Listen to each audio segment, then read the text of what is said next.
Donald Trump यांनी लावलेल्या निर्यात शुल्कावरून मंत्री नितेश राणेंनी एक वक्तव्य केलंय। कोळंबी खा आगाऊ ट्रम्पला हरवा असं त्यांनी म्हटलेलं आहे। तर मंत्री नितेश राणे यांनी हे वक्तव्य केलेलं आहे।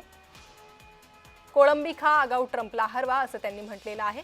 अमेरिकेच्या आयात शुल्क धोरणामुळे खचून जाऊ नका असं राणेंनी म्हटलंय।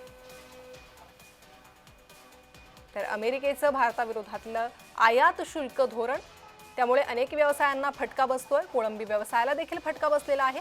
याच पार्श्वभूमीवर नितेश राणेंनी हे वक्तव्य केलंय। तर कोळंबी निर्यात का घटली याची कारण भारतीय कोळंबी निर्यातीसाठी अमेरिका प्रमुख बाजारपेठ आहे। अमेरिकेच्या आयात शुल्काचा भारतीय कोळंबी निर्यातीवर थेट परिणाम झालाय। 2024-25 दरम्यान अमेरिकेत $2.5 अब्ज भारतीय मत्स्य निर्यात झालेली आहे।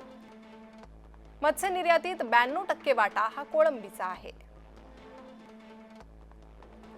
आयात शुल्कामुळे कोळंबी निर्यातदारांचा नफा घटलाय।